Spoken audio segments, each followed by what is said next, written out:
जय हिंद, नमस्कार सभी साथियों को। तो आज की क्लास में साथियों अपने टॉप 10 एमसीक्यू क्वेश्चनों को कवर करने का प्रयास करेंगे जो कि अब की बार एग्जाम में हूबहू छपने वाले हैं। तो चलिए बिना किसी देरी के क्लास को शुरू करते हैं। और आज का हमारा पहला क्वेश्चन देखिए, आपसे क्वेश्चन पूछा गया है कि बताइए किस शासक के समय ब्लू पोर्ट्री के कारीगरों को लाहौर से लाकर जयपुर बसाया था? क्या राम सिंह द्वितीय के काल में, या फिर प्रताप सिंह, या फिर मान सिंह, या फिर ईश्वरी सिंह? सभी साथी जल्दी जल्दी इस क्वेश्चन का राइट आंसर वो कमेंट बॉक्स में बताएं। बड़ा ही सरल और आसान क्वेश्चन साथियों। तो देखिए यहाँ पे अगर बात करें राइट आंसर की, एक बार सभी साथी समझने का प्रयास करेंगे। तो देखिए अपना 3 नंबर ऑप्शन राइट है साथियों। मान सिंह के काल के अंदर अपने जो ब्लू पोर्ट्री है उसके कारीगरों को साथियों लाहौर से अपने जयपुर बसाया गया था। इंपॉर्टेंट है, एग्जाम में आपको क्वेश्चन हूबहू छपने वाला है, इंपॉर्टेंट लगा लेना। तो देखिए अगर बात करें साथियों यहाँ पे ब्लू पोर्ट्री की, क्योंकि ब्लू पोर्ट्री से अक्सर एग्जाम में क्वेश्चन पूछा जाता है। तो ब्लू पोर्ट्री से अगर आपसे क्वेश्चन पूछ लिया जाए कि बताइए ब्लू पोर्ट्री मूल रूप से कहाँ की थी, तो अपने पर्सिया की ब्लू पोर्ट्री मूल रूप से थी। पर्सिया से साथियों ये अपने लाहौर आती है, आपको ध्यान में रखना है इसका क्रम साथियों। फिर लाहौर से अपने ये जयपुर आती है, और जयपुर में साथियों अपने मानसिंह के द्वारा लाया जाता है। ये आपको इसका क्रम ध्यान में रखना है। और बात करें साथियों अपने ब्लू पोर्ट्री की है, जो कि अब के बारे एग्जाम में क्वेश्चन पूछा जा सकता है कि बताइए ब्लू पोर्ट्री का जो सवर्ण काल है वो किसके शासनकाल को माना जाता है साथियों? ब्लू पोर्ट्री का सवर्ण काल। सभी साथी ध्यानपूर्वक सुनने का प्रयास करेंगे क्योंकि इंपॉर्टेंट क्वेश्चन बनता है साथियों यहाँ से। तो देखिए ब्लू पोर्ट्री का अगर आपको सवर्ण काल पूछ लिया जाए तो सभी साथी ध्यानपूर्वक साथ साथ नोट करते हुए चलेंगे। तो देखिए सवर्ण काल रहेगा साथियों राम सिंह द्वितीय। राम सिंह द्वितीय के शासन काल को साथियों अपने ब्लू पोर्ट्री का सवर्ण काल कहा जाता है। इंपॉर्टेंट है, उम्मीद करता हूँ सभी साथियों को क्वेश्चन है वो समझ में आ गया होगा। तो देखिए मैंने यहाँ पे आपको बताने का प्रयास किया साथियों, जो ब्लू पोर्ट्री का सवर्ण काल है ये अपने राम सिंह द्वितीय का काल रहेगा, क्योंकि 1 नंबर ऑप्शन में दे भी रखा है। आप सभी को ध्यान में रखना है। और बात करें साथियों यहाँ पे ब्लू पोर्ट्री की, तो ये साथियों ब्लू पोर्ट्री कहाँ की प्रसिद्ध है? जयपुर की प्रसिद्ध है। ये भी आपको ध्यान में रखना है, जयपुर की प्रसिद्ध है। अब जल्दी जल्दी इस क्वेश्चन को नोट कर लेंगे सभी साथी, और क्लास को लाइक करेंगे और शेयर करेंगे और यूट्यूब चैनल को सब्सक्राइब कर लेंगे। फिर आगे बढ़ेंगे साथियों। चलिए आगे देखते हैं। नेक्स्ट क्वेश्चन की बात करें साथियों, आपसे क्वेश्चन पूछा गया है कि बताइए बिजोलिया अभिलेख के अनुसार सांबर झील का निर्माण है वो किसने करवाया था? क्या गोविंद राज ने करवाया था, या फिर वासुदेव ने, या फिर विग्रह राज ने, या फिर दुर्लभ राज ने? आपको सांबर झील का निर्माता बताना साथियों बिजोलिया अभिलेख के अनुसार। तो सभी साथी जल्दी से इस क्वेश्चन का राइट आंसर बताएंगे कमेंट बॉक्स में। मैं आपको बता दूं साथियों ये अपने जो सीरीज चल रही है टॉप 10 एमसीक्यू क्वेश्चनों की सीरीज चल रही है। लेकिन साथियों यहाँ पे 10 क्वेश्चन तो आपको करवाए ही जाएंगे साथियों, लेकिन प्रत्येक क्वेश्चन के साथ व्याख्या सहित आपको क्वेश्चन हल करवाया जाएगा। तो उसके साथ भी लगभग अपने 3 से 4 एमसीक्यू क्वेश्चनों को साथ साथ कवर करेंगे एक क्वेश्चन के साथ। तो यहाँ पे साथियों अपने टोटल 30 एमसीक्यू क्वेश्चन बनते हैं एक क्लास में। तो सभी साथियों को क्लास में अंत तक बने रहना है, क्योंकि साथियों यहाँ पे एक क्लास के अंदर हम इंपॉर्टेंट 30 एमसीक्यू क्वेश्चन कवर करने का प्रयास करेंगे, जो कि एग्जाम में आपके क्वेश्चन पूछा जा सकता है। तो गंभीर रूप से सभी साथी क्लास में बने रहेंगे, शेयर करते रहेंगे और लाइक कर देंगे। लगभग अपने 30 एमसीक्यू क्वेश्चन कवर करेंगे। तो चलिए अगर बात करें साथियों यहाँ पे 2 नंबर क्वेश्चन के राइट आंसर की, क्योंकि बिजोलिया अभिलेख का अपने बिजोलिया अभिलेख के अनुसार सांबर झील का निर्माता था साथियों अपने बी नंबर ऑप्शन यानी कि वासुदेव चौहान अपना राइट रहेगा साथियों। अगर बात करें साथियों यहाँ पे सांबर झील की, जो कि इंपॉर्टेंट झील है साथियों, क्योंकि पिछले सीईटी ग्रेजुएशन लेवल के एग्जाम में क्वेश्चन पूछा गया था झीलों से संबंधित। तो यहाँ पे झील इंपॉर्टेंट टॉपिक बन जाता है। तो देखिए सांबर झील से अक्सर एक क्वेश्चन पूछा जाता है कि बताइए निम्न में से कौन सी झील है वो यहाँ पे अपने सांबर झील में जल नहीं डालती है? तो आपको 4 नदियों के नाम आपको ध्यान में रखना है साथियों, जो अपने जल है ये अपने सांबर झील में डालती है। तो ये पहली नदी का नाम है साथियों अपने खारी नदी। पहली नदी का नाम साथियों खारी नदी, जो कि अपना जल है अपने सांबर झील में डालती है। दूसरी नदी का नाम आपको ध्यान में रखना साथियों खंडेला नदी। कौन सी नदी है साथियों? खंडेला नदी है। तीसरी नदी का आपको नाम ध्यान में रखना साथियों रूपनगढ़ नदी। और चौथी नदी का नाम आपको ध्यान में रखना साथियों मेंथा नदी। ये 4 नदियां साथियों जिनका जल है अपने सांबर झील में गिरता है। इंपॉर्टेंट है, ध्यान में रखना है। और अगर आपसे क्वेश्चन पूछ लिया जाए कि बताइए सांबर झील है कहाँ पर साथियों, तो सांबर झील जयपुर ग्रामीण के अंदर है। यह भी आपको ध्यान में रखना है। डायरेक्ट क्वेश्चन पूछा जा सकता है कि बताइए सांबर झील कहाँ पर है, तो सांबर झील जयपुर के अंदर है। उम्मीद करता हूँ सभी साथियों को क्वेश्चन है वो समझ में आ गया होगा। और इसके बारे में आपको नोट करना साथियों ये राजस्थान की सबसे बड़ी खारे पानी की झील है। ये सबसे इंपॉर्टेंट साथियों राजस्थान की सबसे बड़ी खारे पानी की झील। राजस्थान की सबसे बड़ी खारे पानी की झील कौन सी झील है साथियों? तो अपनी सांबर झील रहेगी, ये आपको ध्यान में रखना है। तो सबसे बड़ी खारे पानी की झील सांबर झील है। जल्दी से इस क्वेश्चन को नोट कर लेंगे, फटाफट से नोट कीजिए साथियों। लगभग अपने 10 प्रश्नों में अपने 30 एमसीक्यू क्वेश्चनों को कवर करेंगे। तो सभी साथी क्लास को शेयर करते रहेंगे। उम्मीद करता हूँ सभी साथियों को क्वेश्चन वो समझ में आ गया होगा। चलिए आगे देखते हैं, नेक्स्ट क्वेश्चन की तरफ बढ़ते हैं। कम समय में साथियों ज़्यादा क्वेश्चनों को कवर करने का प्रयास करेंगे। तो देखिए आज का हमारा 3 नंबर क्वेश्चन आपसे पूछा गया है कि बताइए मेवाड़ प्रजामंडल के प्रथम अधिवेशन का अध्यक्ष कौन था।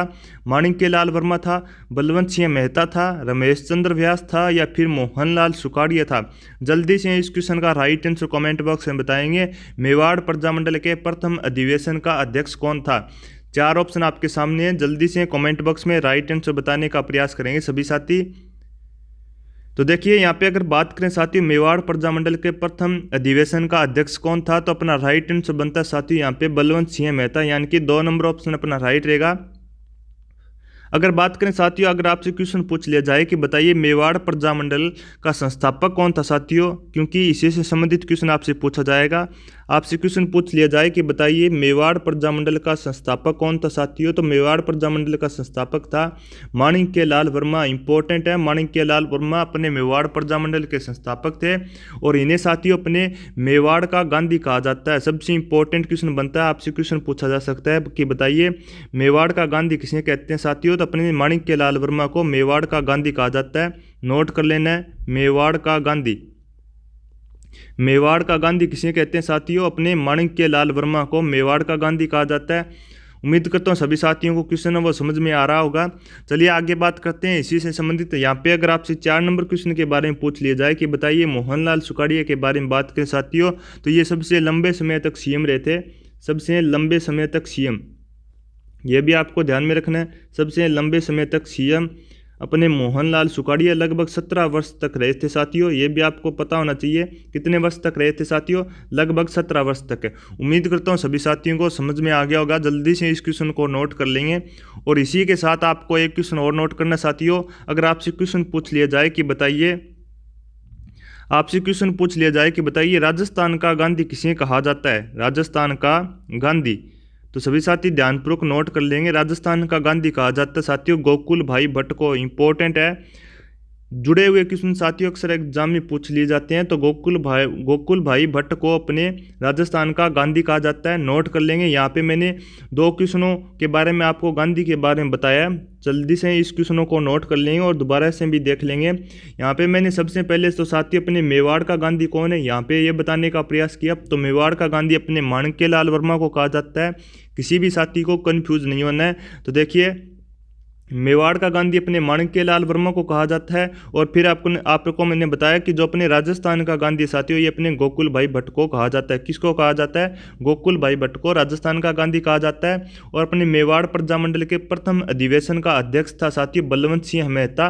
कौन था साथियों, बलवंत सिंह मेहता अपने मेवाड़ प्रजामंडल के प्रथम अधिवेशन का अध्यक्ष था। और मेवाड़ प्रजामंडल का संस्थापक था साथियों माणिक्यलाल वर्मा। कौन था साथियों, माणिक्यलाल वर्मा। और 4 नंबर ऑप्शन के बारे में मैंने आपको बताया साथियों, ये सबसे लंबे समय तक सीएम रहे थे मोहनलाल सुखाड़िया, लगभग 17 वर्ष तक। ये आप देख सकते हैं साथियों, एक क्वेश्चन के साथ लगभग हम लोगों ने यहाँ पे लगभग 4 क्वेश्चन कवर किए हैं एक क्वेश्चन के साथ। तो इस प्रकार अपने साथियों लगभग एक ही क्लास के अंदर लगभग 30 से 35 क्वेश्चन कवर करेंगे। तो सभी साथी क्लास में बने रहेंगे। इंपॉर्टेंट क्लास है साथियों, आपके एग्जाम में हूबहू क्वेश्चन छपेंगे यहाँ से। तो सभी साथी क्लास को शेयर करते रहेंगे और यूट्यूब चैनल को सब्सक्राइब कर लेंगे ऐसे ही जानदार और शानदार राजस्थान जीके की क्लासों के लिए। चलिए आगे देखते हैं, जल्दी से नोट कर लेंगे सभी साथी। और मैं आपको बता दूं साथियों, ये अपने जो पीडीएफ के लिए कई साथी मुझे कमेंट बॉक्स में कमेंट करते हैं। तो जैसे ही साथियों अपने 3000 सब्सक्राइबर इस यूट्यूब चैनल पर कंप्लीट हो जाते हैं, जैसे अपने साथियों 3000 सब्सक्राइबर इस यूट्यूब चैनल पर कंप्लीट होते हैं, आपको फ्री ऑफ कॉस्ट टेलीग्राम के द्वारा आपको सभी क्लासों की पीडीएफ है वो मिलती रहेगी। तो जल्दी से सब्सक्राइब कर लीजिए हमारे यूट्यूब चैनल को। देखिए आज का हमारा 4 नंबर का क्वेश्चन आपसे पूछा गया है कि बताइए निम्न में से कौन सा पुरुषों का आभूषण है। क्या छेलकड़ी आभूषण पुरुषों का है, नेवरी है, पोत है या फिर सरी है। जल्दी से इस क्वेश्चन का राइट आंसर बताएंगे जितने भी अपने विद्यार्थी क्लास को देख रहे हैं कि बताइए कौन सा पुरुष है, कौन सा जो आभूषण साथियों वो पुरुषों द्वारा पहना जाता है। 4 ऑप्शन आपके सामने है। तो चलिए बिना किसी देरी के मैं आपको साथियों यहाँ पे राइट आंसर बता देता हूँ। और चैनल को सब्सक्राइब करना मत भूलिएगा साथियों। तो अपना राइट आंसर रहेगा साथियों जो कि पुरुषों का आभूषण है, यानी कि छेलकड़ी जो आभूषण है साथियों ये अपने पुरुषों का आभूषण है, नोट कर लेना है। 1 नंबर ऑप्शन अपना राइट होता है साथियों। यहाँ पे अगर बात करें साथियों नेवरी की बात करें तो नेवरी भी एग्जाम में आता है साथियों। तो ये अपने पैर का आभूषण है। अक्सर एग्जाम में क्वेश्चन पूछ लिया जाता है कि बताइए नेवरी है वो अपने शरीर पर कहाँ पर पहना जाता है साथियों, तो पैर का आभूषण है अपनी नेवरी। और बात करें साथियों ये जो 3 नंबर ऑप्शन और 4 नंबर ऑप्शन आप देख रहे हैं, जैसे कि 3 नंबर ऑप्शन में दिखा रखा है जो पोत है और श्री है साथियों, ये दोनों के दोनों गले के आभूषण है। ये भी आपको पता होना चाहिए, गले का आभूषण। गले के आभूषण कौन कौन से है साथियों, तो पोत और श्री, यानी कि 3 नंबर ऑप्शन और 4 नंबर ऑप्शन ये दोनों के दोनों गले के आभूषण है। और जो साथियों यहाँ पे 2 नंबर ऑप्शन में आप देख सकते हैं नेवरी है, ये अपने पैर का आभूषण है। ये भी आपको पता होना चाहिए। और जो साथियों पुरुषों का आभूषण है ये अपने 1 नंबर ऑप्शन बनता है छेलकड़ी।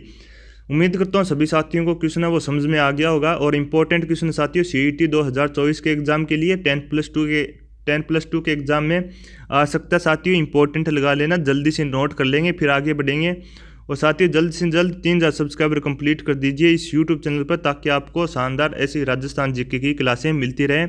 और साथियों अपने रीट की भर्ती का जो अपना नोटिफिकेशन है वो जारी हो चुका है। लगभग अपने जनवरी के 20 जनवरी के आसपास इसका एग्ज़ाम होने की संभावना है। तो अपनी तैयारी में जुट जाइए। और अपने अगर आप कोई भी विद्यार्थी सीट अपने रीट का भी तैयारी करना चाहता है तो वो हमारे यूट्यूब चैनल से जुड़ सकता है। चलिए आगे देखते हैं। ऐसे साथियों आपको प्रत्येक क्वेश्चनों की व्याख्या सहित अपनी क्लासें जारी रहेगी।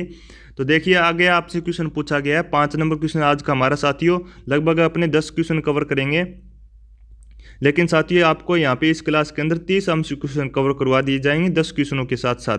तो देखिए 5 नंबर क्वेश्चन आपसे पूछा गया है कि बताइए परबतसर का मेला किस लोक देवता की स्मृति में आयोजित किया जाता है। तेजा जी के स्मृति में, पाबू जी, गोगा जी या फिर रामदेव जी। राजस्थान के लोक देवता इंपॉर्टेंट साथियों, चाहे राजस्थान लेवल का कोई भी एग्जाम हो जिसमें अपने राजस्थान जी के आता है, वहाँ पे अपने लोक देवता और लोक देवियों का जो चैप्टर साथियों इंपॉर्टेंट बनता है। तो सभी साथी पूर्ण रूप से इस दोनों के दोनों चैप्टरों को पढ़ कर जाएं एग्जाम से पहले। तो देखिए यहाँ पे आपसे क्वेश्चन पूछा गया है 5 नंबर क्वेश्चन, परबतसर का मेला किस लोक देवता की स्मृति में आयोजित किया जाता है साथियों। क्या तेजा जी की स्मृति में, या फिर पाबू जी की स्मृति में, या फिर गोगा जी की स्मृति में, या फिर रामदेव जी की स्मृति में। तो सभी साथी ध्यानपूर्वक सुनने का प्रयास करेंगे। तो देखिए अगर बात करें साथियों यहाँ पे राइट आंसर की, तो अपना 1 नंबर ऑप्शन राइट होता है साथियों। यहाँ पे तेजा जी की स्मृति में अपने परबतसर मेले का आयोजन किया जाता है। आपसे क्वेश्चन पूछ लिया जाए कि बताइए परबतसर है कहाँ पर साथियों, तो ये अपने वर्तमान में डीडवाना कुचामन में है। इंपॉर्टेंट है क्योंकि साथियों वर्तमान में जो जिलों का जो नया चेंज हुआ साथियों अपडेट के कारण चर्चा में रह सकता है और एग्जाम में पूछा जा सकता है। तो अपने डीडवाना कुचामन के अंदर इसका मेला लगता है, परबतसर का मेला। इंपॉर्टेंट है, पहले नागौर में आता था, इसलिए चेंज होने के कारण, चर्चा में होने के कारण आपसे एग्जाम में क्वेश्चन पूछा जा सकता है कि बताइए परबतसर का मेला कहाँ पर लगता है साथियों, तो डीडवाना कुचामन में लगता है। और किस लोक देवता की स्मृति में लगाया जाता है साथियों, तो अपने तेजा जी की स्मृति में लगाया जाता है। और आपको ध्यान में रखना साथियों ये अपने तेजा जी है, ये अपने राजस्थान के 5 पीरों में शामिल नहीं है, तो ये भी आपको ध्यान में रखना है। लेकिन राइट आंसर तो अपना 1 नंबर ऑप्शन रहेगा। आगे देखते हैं साथियों 2 नंबर ऑप्शन की बात करें। यहाँ पे 2 नंबर ऑप्शन में पाबू जी दिखा रखा है। तो पाबू जी की बात करें साथियों तो इनका मेला है वो कोल्लू गांव में लगता है, तो ये भी आपको ध्यान में रखना है। ये अपने ऊँटों के देवता कहते हैं पाबू जी को, तो कोल्लू गांव के अंदर यहाँ पे अपने इनका मेला लगता है पाबू जी का। आगे देखते हैं 3 नंबर ऑप्शन में दे रखा साथियों गोगा जी के बारे में बात करें तो इनका मेला साथियों गोगामेडी में लगता है। गोगामेडी कहाँ पर साथियों, तो ये अपने नौहर तहसील के अंदर हनुमानगढ़ डिस्ट्रिक्ट के अंदर है। कहाँ पर साथियों, हनुमानगढ़ डिस्ट्रिक्ट के अंदर है अपने नौहर तहसील में गोगामेडी, जहाँ पे अपने गोगा जी का मेला लगता है। आगे देखते हैं साथियों रामदेव जी की बात करें तो रामदेव जी का मेला साथियों अपने रामदेवरा रुणेचा में लगता है। ये आपको ध्यान में होना चाहिए साथियों, इंपॉर्टेंट क्वेश्चन बनता है रामदेव जी से। रामदेव जी अपने रामदेवरा रुणेचा, यानी कि ये अपने कहाँ पर है साथियों, तो जैसलमेर के अंदर है। ये आपको पता होना चाहिए, रामदेवरा जैसलमेर के अंदर है। उम्मीद करता हूँ सभी साथियों को क्वेश्चन है वो समझ में आ गया होगा। यहाँ पे मैंने साथियों आपके जितने भी अपने लोक देवता साथियों उनके सभी के मैंने कहाँ कहाँ पर मेले आयोजित किए जाते हैं वो मैंने आपको एक साथ बताने का प्रयास किया है। तो सभी साथी जल्दी से नोट कर लेंगे। और अगर आपको क्लास पसंद आई है तो एक बार सभी साथी क्लास को लाइक भी कर लेंगे, शेयर भी कर देंगे, ताकि और भी विद्यार्थी क्लास से जुड़ सकें। और यूट्यूब चैनल को सब्सक्राइब कर लेंगे सभी साथी। जल्दी से इस क्वेश्चन का राइट आंसर नोट कर लेंगे। 1 नंबर ऑप्शन अपना राइट रहेगा साथियों। तेजा जी के बारे में अन्य बात आपको नोट करनी साथियों, ये अपने राजस्थान के 5 पीरों में शामिल नहीं है, क्योंकि साथियों अक्सर एग्जाम में डायरेक्ट क्वेश्चन पूछा जाता है कि बताइए निम्न में से कौन से लोक देवता वो अपने 5 पीरों में शामिल नहीं है। तो अपना राइट आंसर वहाँ पे साथियों एक ऑप्शन दिया होता है तेजा जी, तो वो अपना राइट रहता है। आगे मैंने आपको साथियों पाबूजी का मेला बताया, जो कि अपने कोल्लू गांव में आयोजित किया जाता है, जिसका आपको ध्यान में रखना है। और पाबूजी को साथियों अपने ऊंटों के लोक देवता कहते हैं। क्या कहते हैं साथियों? ऊंटों के लोक देवता कहते हैं, और इन्हें लक्ष्मण का भी अवतार माना जाता है। ये बातें भी आपको ध्यान में रखनी है। आगे साथियों 3 नंबर ऑप्शन में दे रखा है साथियों गोगा जी। गोगा जी की बात करें साथियों, तो गोगा जी का मेला अपने गोगामेड़ी नोहर तहसील के अंदर हनुमानगढ़ जिले के अंदर आयोजित किया जाता है। और गोगा जी का साथियों अगर आपसे क्वेश्चन पूछ लिया जाए, जन्म पूछ लिया जाए, तो गोगा जी का जन्म साथियों अपने ददरेवा गांव चूरू के अंदर होता है। ददरेवा गांव चूरू के अंदर साथियों गोगा जी का जन्म होता है, जहाँ पे इनकी सिरमेड़ी है। और अपने साथियों सिरसमेड़ी ददरेवा चूरू के अंदर, और धुरमेड़ी साथियों अपने गोगामेड़ी हनुमानगढ़ के अंदर है। सभी साथियों को नोट कर लेना है। फिर बात करें साथियों जो कि अपने 4 नंबर ऑप्शन में दे रखा है, रामदेव जी की बात करें साथियों, तो रामदेव जी का जो मंदिर अपने मेला साथियों अपने रामदेवरा रुणेचा जैसलमेर के अंदर आयोजित होता है। ये भी आपको ध्यान में रखना है। और बात करें साथियों तो रामदेव जी को अपने सांप्रदायिक सद्भावना का लोक देवता कहते हैं, राजस्थान के 5 पीरों में शामिल है। और गोगा जी भी साथियों अपने राजस्थान के 5 पीरों में शामिल है। गोगा जी के पिता का नाम साथियों जेवर है। क्या नाम साथियों? जेवर है। माता का नाम बत्सल है, आपको ध्यान में रखना है। और रामदेव जी साथियों अपने मूर्ति की पूजा के विरोधी थे। इनके पगलियों की पूजा की जाती है, ये भी आपको ध्यान में होना चाहिए। इनके पगलियों की पूजा की जाती है रामदेव जी की। तो ये बातें सभी साथियों आपको ध्यान में रखनी है। उम्मीद करता हूँ सभी साथियों को पसंद आया होगा ये क्वेश्चन, क्योंकि इंपॉर्टेंट क्वेश्चन साथियों एग्जाम में क्वेश्चन पूछा जा सकता है। यहाँ पे आप देख सकते हैं मैंने एक साथ आपको कितने क्वेश्चन है वो कवर करवाने का प्रयास किया है। तो इसी के साथ अपने नेक्स्ट क्वेश्चन की तरफ बढ़ते हैं और प्रत्येक क्वेश्चन को व्याख्या सहित पढ़ने का प्रयास करते हैं। चलिए आगे देखिए, आज का हमारा नेक्स्ट क्वेश्चन आपसे 6 नंबर का क्वेश्चन पूछा गया है कि बताइए ग्वालियर अभिलेख में मलेच्छों का नाशक किसे कहा जाता है साथियों? क्या विग्रहराज चतुर्थ को कहा गया है, या फिर विमल सहाय को कहा गया है, नागभट्ट को कहा गया है, या फिर मिहिर भोज को कहा गया है? मलेच्छों का नाशक आपको बताना है ग्वालियर अभिलेख में किसे कहा गया है मलेच्छों का नाशक। जल्दी से इस क्वेश्चन का राइट आंसर वो कमेंट बॉक्स में बताएंगे। इंपॉर्टेंट क्वेश्चन साथियों 6 नंबर आज का हमारा क्वेश्चन है। तो चलिए अगर बात करें साथियों यहाँ पे ध्यानपूर्वक समझने का प्रयास करेंगे। अगर आपसे 1 नंबर ऑप्शन यानी कि विग्रहराज चतुर्थ के बारे में एक क्वेश्चन आता है साथियों कि हरिकेली नाटक के रचयिता कौन है साथियों? तो अपने विग्रहराज चतुर्थ है। इसी क्वेश्चन में नोट कर लेंगे हरिकेली नाटक के रचयिता।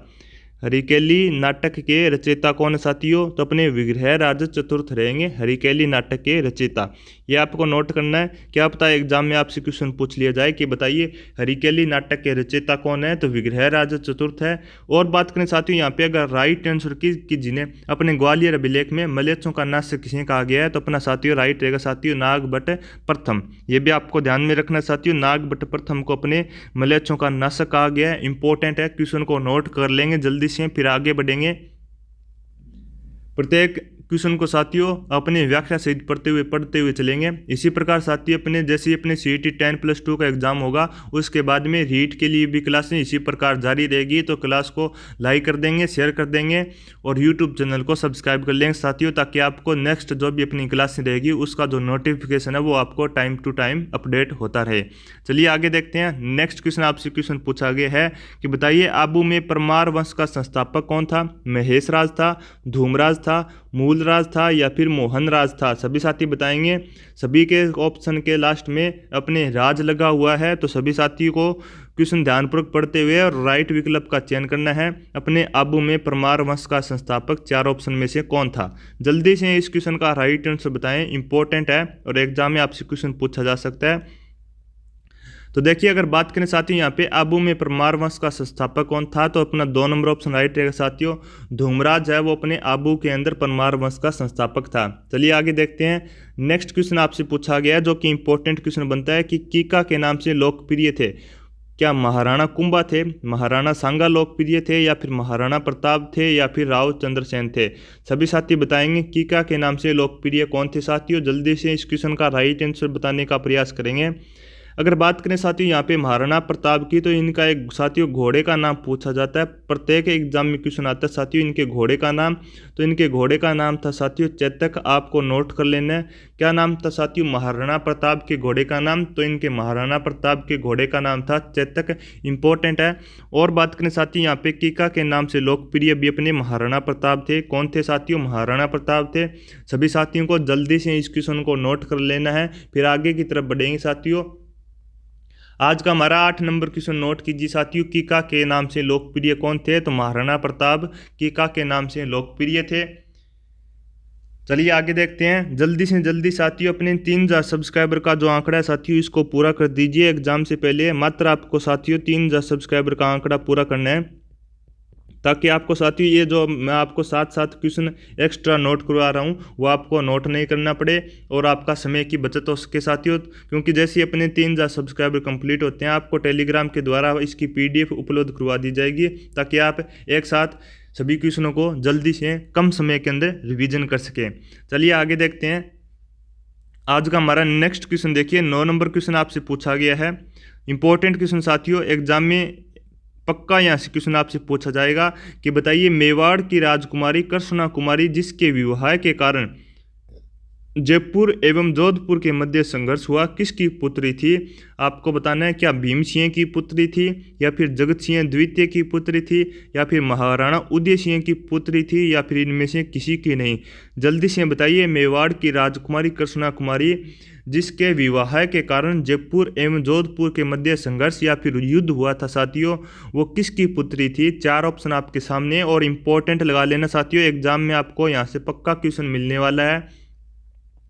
तो देखिए अगर बात करें साथियों यहाँ पे राइट आंसर की, तो अपने राइट रहेगा साथियों 1 नंबर ऑप्शन, यानी कि महाराणा भीम सिंह की पुत्री थी मेवाड़ की राजकुमारी कृष्णा कुमारी। जल्दी से नोट कर लेंगे, 1 नंबर ऑप्शन अपना राइट होता है साथियों और इम्पोर्टेंट लगा लेना। एग्जाम में हूबहू आपसे क्वेश्चन पूछे जाने की संभावना है। यहाँ से मेवाड़ की राजकुमारी कृष्णा कुमारी जिसके विवाह के कारण जयपुर एवं जोधपुर के मध्य साथियों संघर्ष हुआ था, वो अपने भीम सिंह की पुत्री थी। इंपॉर्टेंट लगा लेना, अक्सर एग्जाम में क्वेश्चन रिपीट होता है। तो आपको मैं एक बात बता देता हूँ साथियों, जल्दी आपके सामने एक महामैराथन आने वाली है CET 10+2 के एग्ज़ाम के लिए, तो उस क्लास को जरूर देखिएगा साथियों। आपको निश्चित रूप से अपने महामैराथन वाली क्लास से हूबहू क्वेश्चन छपने वाले हैं। कम समय के अंदर साथियों आपको ज़्यादा से ज़्यादा क्वेश्चन करवाए जाएंगे और इसी प्रकार साथियों आपको प्रत्येक क्वेश्चन की व्याख्या भी करवाई जाएगी उस क्लास के अंदर। तो उस क्लास से जोड़ना मत भूलिएगा साथियों, जरूर एग्जाम से पहले उस क्लास को देखिए। चलिए आगे देखते हैं। नेक्स्ट क्वेश्चन पूछा गया है कि बताइए राणा मोक्कल की हत्या किसके द्वारा की गई थी? चाचा और मेरा के द्वारा की गई थी, एक्का और महपा के द्वारा की गई थी, या फिर जेता और कुपा के द्वारा मोक्कल की हत्या की गई थी, या फिर आला और उद्दल के द्वारा मोक्कल की हत्या की गई थी। इंपॉर्टेंट क्वेश्चन बनता साथियों, जल्दी से इस क्वेश्चन का राइट आंसर बताएंगे। तो यहाँ पे अगर बात करें साथियों राइट आंसर की, तो अपना 3 नंबर ऑप्शन राइट होता है साथियों जेता एवं कुपा। सॉरी साथियों, यहाँ पे अपना राइट आंसर रहता है साथियों 1 नंबर ऑप्शन, यानी कि चाचा और मेरा के साथियों, चाचा और मेरा के द्वारा यहाँ पे अपने राणा मोक्कल की हत्या की जाती है। तो ये आपको ध्यान में रखना है। अगर बात करें साथियों यहाँ पे 3 नंबर ऑप्शन की, यानी कि जेता और कुपा से संबंधित क्वेश्चन पूछा जाता है साथियों कि ये अपने किसके सेनापति थे? तो ये अपने मालदेव के सेनापति थे। किसके सेनापति थे साथियों? जेता और कुपा। तो ये अपने मालदेव के सेनापति थे। इंपॉर्टेंट है, आपको नोट कर लेना है। और मालदेव के बारे में एक क्वेश्चन बड़ा ही इंपॉर्टेंट पूछा जाता है साथियों कि 52 युद्धों का विजेता किसे कहा जाता है साथियों? तो मालदेव को भी अपने 52 युद्धों का विजेता कहा जाता है। नोट कर लेना इसी के साथ, मालदेव को 52 युद्धों का विजेता कहा जाता है। 52 युद्धों का विजेता किसे कहा जाता है साथियों? तो मालदेव को अपने 52 युद्धों का विजेता कहा जाता है। और जेता और कुपा भी अपने मालदेव के सेनापति थे। और मोक्कल की हत्या साथियों चाचा और मेरा के द्वारा की जाती है। उम्मीद करता हूँ सभी साथियों को क्वेश्चन है वो समझ में आ गया होगा। जल्दी से इस क्वेश्चन को नोट कर लेंगे और क्लास को लाइक कर दीजिए, शेयर कर दीजिए और यूट्यूब चैनल को सब्सक्राइब कर लेंगे। और जल्द से जल्द अपने 3000 सब्सक्राइबर का आंकड़ा भी पूरा कर दीजिए, ताकि साथियों मेरा भी हौसला बना रहे। अगर आप क्लास को लाइक करते हैं और यूट्यूब चैनल को सब्सक्राइब करते हैं और शेयर करते हैं साथियों, तो मेरा भी हौसला बढ़ता है साथियों। और आपके लिए बेहतर से बेहतर क्वेश्चन जो कि एग्जाम में छपने की संभावना रहती है, उनके द्वारा आपको बढ़िया से बढ़िया क्लासें प्रोवाइड करवाई जाती रहेगी। चलिए यहाँ पे साथियों आज की हमारी क्लास कंप्लीट होती है। नेक्स्ट मिलते हैं अगली क्लास में। तब तक आप ऐसे ही शानदार क्लासों के द्वारा अपनी तैयारी को बेहतर करते रहिए स्मार्ट क्लासेस एकेडमी के साथ जुड़कर। धन्यवाद।